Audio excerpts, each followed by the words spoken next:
Ayer fue un día triste. El Gobierno no ha cumplido precisamente con su compromiso ante la Unión Europea para cumplir también el Convenio de Ginebra y hacer realidad la acogida de 17.400 refugiados. El Gobierno de España fue uno de los primeros países que ya el 8 de octubre del año 2015 ofreció un plan piloto para reubicar a 50 personas. Señor ministro, estas cifras de la vergüenza solo se explican de una manera.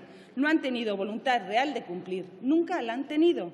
En este tiempo han pasado de ondear junto a su socio de Gobierno esa bandera del Refugees Welcome de la señora Carmena a pedir informes que les permitan reducir la inmigración al 50%. Estamos retornando en un número mucho más importante que lo que hacían ustedes a los inmigrantes irregulares.